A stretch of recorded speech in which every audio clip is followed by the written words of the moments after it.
Yo, it's Underground Rap News. Today we're going to be here interviewing WestVibes. Make sure y'all like and comment on this video to help support him, and make sure you subscribe to stay tuned for future interviews. So we're just going to jump right into it. First question I have for you is, how did you come up with your artist name? So I ain't gonna lie, it's kind of complicated, but it's not complicated. So to put it like this, um, one year my granddad he sent me a message like a letter, and he had put WEST, and my name is spelled WESTLY, but I used to just go by WES, and my mom used Mhm. to call me that. So I guess one time, she had put a T because she just put the name on the letter or whatever. And I was just like, yo, that's kind of odd to me. It's crazy because I don't ever go by that, but it looks better, and it shows how my name is different from most people who real name is Wesley.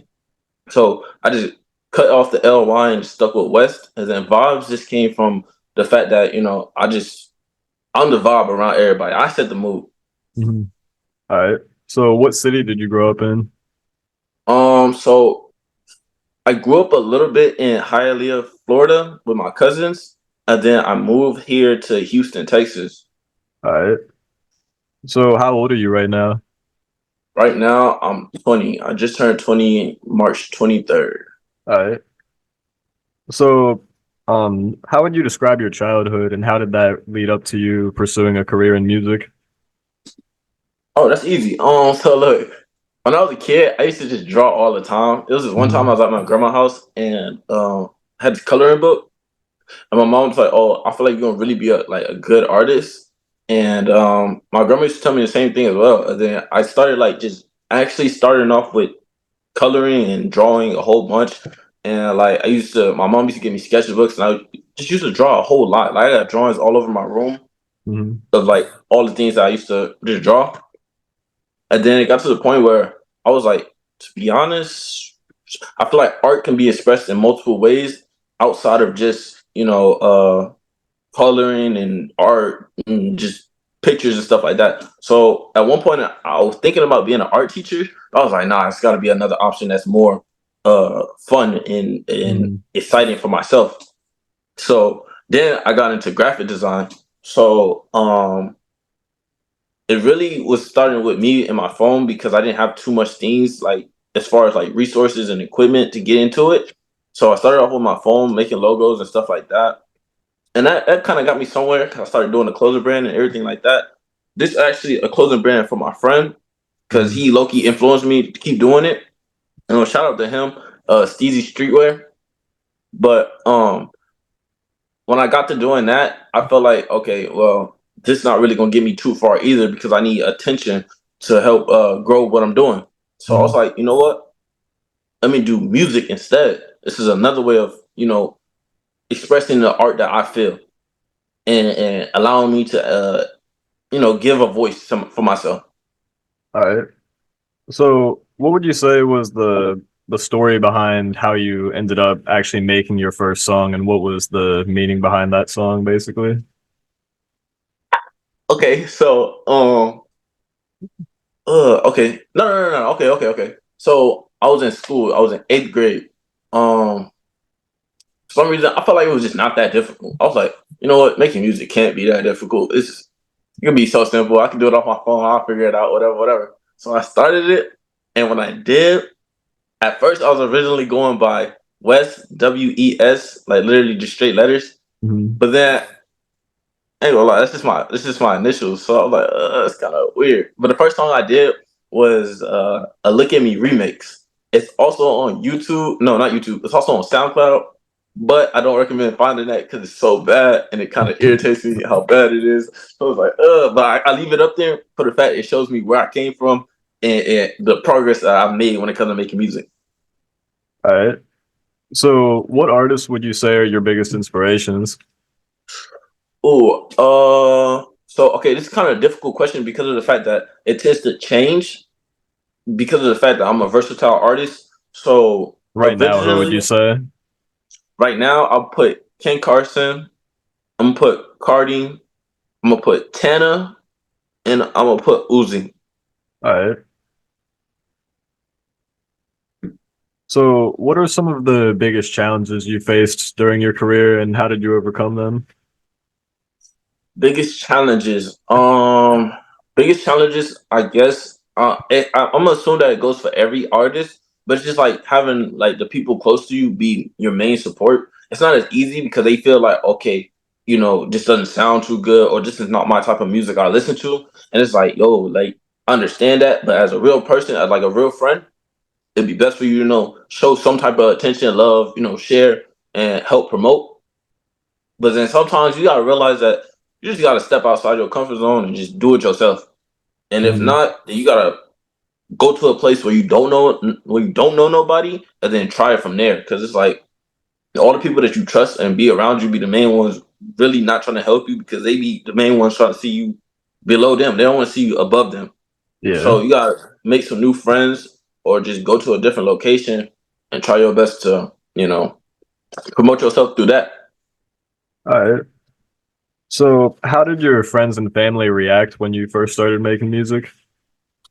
Um, my friends, when I first started like taking it more serious, my friends they were originally being supportive and was like, "Yo, I feel like you can do a lot better. You just got to take the time to do it, and then obviously get the equipment that you need to put out better production." As far as my family, my mom, she liked it, but at the same time, she wasn't trying to hear me cuss a lot. So she was like, "It's cool, but keep it to yourself. Don't let me hear it." I like, all right, it's cool, that's cool. My dad, on the other hand, he was supportive. He was like, "Yeah, I really like this. I feel like you can do something with it." I'm like, "All right, cool, cool, cool, cool." All right. So, what would you say has been your favorite moment of your career so far? My favorite moment of my career. So I have this one friend that I make a lot of music with. His name's Ski Chris. Shout out to Mhm. Ski Chris. He was inviting me to these small like spots to perform at, and like watching the crowd. Like it's not too many people, but watching the crowd that is there, get turned up to your music and stuff. That's very like inspiring and like very motivational. So that made me feel more good. Like it was like this one show I had in January. After I did that show or whatever, I was like, yeah, I gotta drop some more music. I got you, cause I gotta come Mhm. back. All right. So, my next question for you, I'm sure the fans are wondering, do you have any new music in the works right now, and when can we expect your next release? So currently, I do have some in the vault, but as far as like next release, I'm not too sure because of the fact that I just dropped a new tape called Hollywood's Bad Guy, maybe Mhm. like last week. And right now that's currently doing good numbers. So if it continues to do good numbers, and I'm looking to drop soon, probably the end of April. Okay. So, what's your strategy on how you're gonna continue blowing up? So currently I just want to keep traveling. I have this travel benefit because of my parents. They work at the airport, so I can move a lot as much as I want to freely at that. So my current plan is to get out, go state to state, just keep networking and communicating with other people till I can find the right people that have the good connections that I need, and then boom, just hopefully take off from there. All right. So, my next question for you is, would you ever sign to a record label? And if you did, what would that ideal contract need to look like? Mm, mm.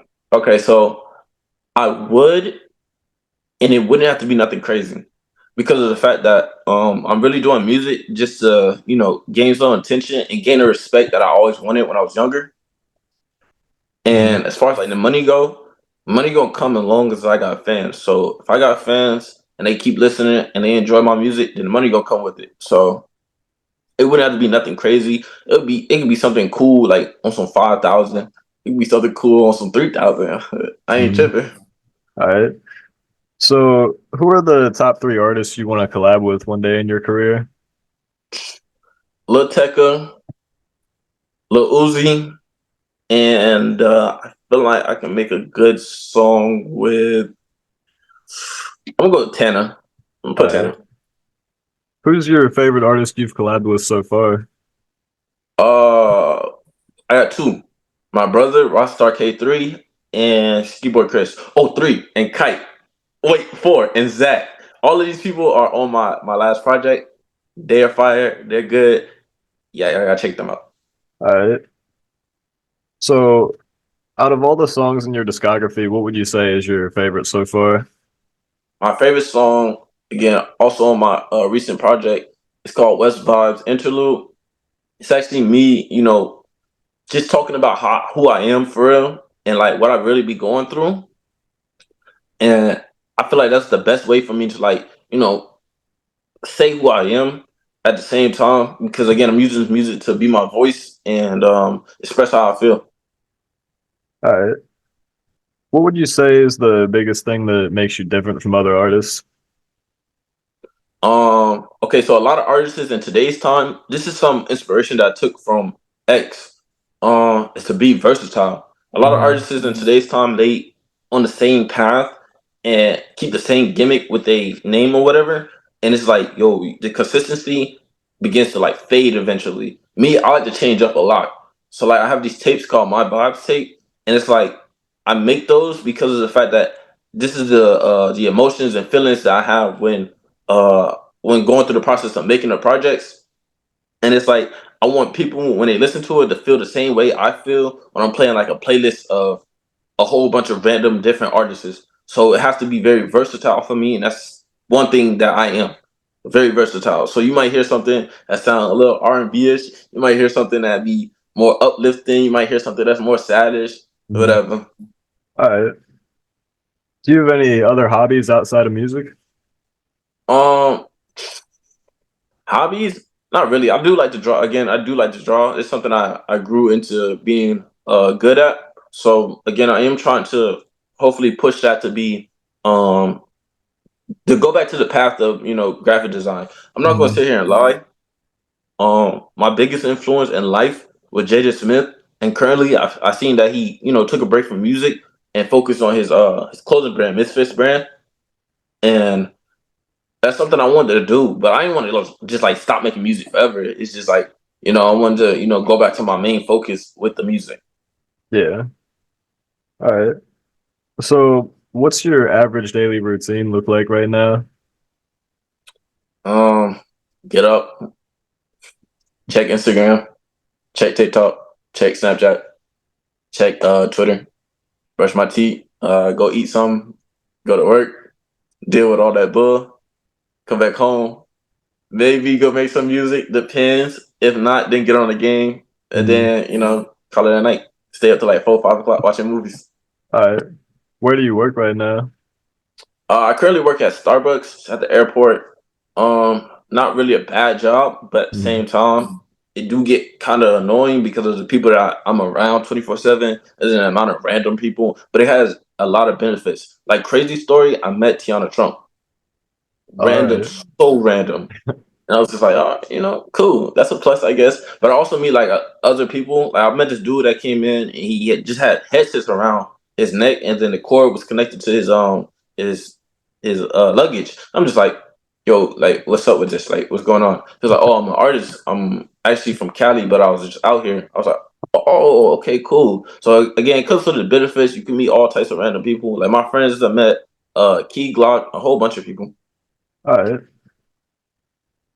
So, my next question for you is, what's your number one biggest red flag in a girl? Number one biggest red flag in a girl is a liar. I ain't gonna Mm-hmm. lie, I can't deal with that, bro. It's no reason to lie to me. I'm not gonna lie to you. I'm gonna keep it real as much as I can, but especially over something that's simple that you just be honest about. Like, don't lie, bro. If you're a liar, Yeah. just step away. All right. What's your biggest green flag in a girl? She got a pretty face. She got some pretty eyes. Braces, if so. If not, that's cool too. You feel me? Sometimes I ain't gonna lie. I'm more of a light skinned person, but it's been mixing up a little bit. But I'm gonna stay on what I'm on because I like what I like. Mhm. All right. Ladies, take notes. All For right. real. My next question for you is, what are some of your favorite video games? Um, so you watch my story, I be on Fortnite, I be on GTA, and I be on 2K sometimes. Oh, I be on WWE. See, that's a crazy story too, because like I'm a huge WWE fan. But I don't like to talk about that because I feel like people think I'm very immature. And it's like, bro, it's not I'm immature. I'm just entertained by like certain things. Yeah, yeah, I feel you. All right, what are some of your favorite sports? So when I was in high school, I ran track like the whole year, and I ain't gonna lie, with track, that gave me my biggest regret in my entire life. But I enjoyed it at the same time.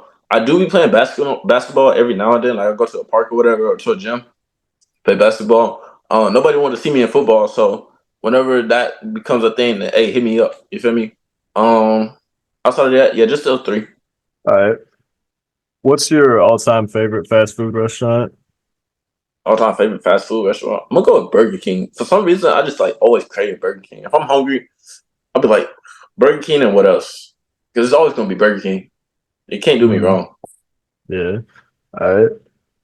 What's your favorite clothing brand besides the one that you own?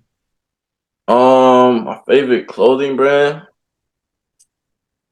Honestly, I'm not. Look, this is what I was talking about. Like, I'm not gonna keep them staying the same path of like that emo, dark opium stage. But I Mhm. do like Rick. There's nothing wrong with it. Rick is fire. Like, there's nothing wrong with wearing all black. It's just like, you know. Yeah, I feel you. All right. What are some of your dream cars that you want to buy after you get rich? So my friend helped me realize that yo, it's a lot of like Teslas around where I'm at recently. And then I've been looking at them, and I've been inside some during like Ubers, and it's like, yo, this Tesla is kind of fire. So I low key want a Tesla. If not, then I want me a BMW, I want a Mercedes, and then I'm gonna get a Range Rover. But it's really gonna be for my mom, but I still Mhm. want it for myself. All right. What kind of car do you currently have?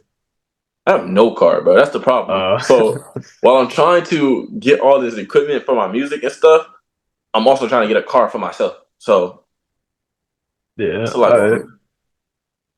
What would you say is the biggest thing that motivates you to keep grinding every day? Um, I think it's really because I have a lot more people that show more hate towards me than love. And it's like it's crazy because it's like I do so much as far as like showing love to people. If you ask anybody that's around me, I'm the most positive person to be around. I don't like showing no negativity or anything unless it's like being shown towards me. If it's being shown towards me, then yeah, I'm gonna get that same back. But like I've always just been like put down, like I won't be nothing or anything like that. So that being stuck in my head 24/7, it just tells me, yo, like you got to be something. There's just nothing to stop you. You can't let nothing stop you. You got to be something. You got to. You ain't got no choice. You just got to be something. Something has to happen. All right. Who would you say is the goat of rap in your opinion? Go to rap, in my opinion. I said Lil goat. Uzi. I said goat of Oh, rap. goat. Yeah. Oh, Okay, okay. yeah. Yeah, Kendrick Lamar. It's the Kendrick. goat right now. Yeah, I agree. All right. So my final question for you is, what's the biggest piece of advice that you would give to other artists who are trying to grow right now? Biggest piece of advice I would give to is to focus on yourself. That's one, and two, don't stay on that same path because like once you become too comfortable, you start to become lazy. And once you become lazy, it's like, yo, then you're not gonna want to do nothing. So you gotta stay consistent, change up a little bit, you know? Mhm. Try something new. All right. All right, well, that's all we have for today. If y'all haven't checked out West Vibes yet, make sure y'all go check out his music. He's got a ton of bangers out right now. Make sure y'all drop a comment on this video. Let us know what you think. And don't forget to subscribe and stay tuned for future interviews. Thanks for watching.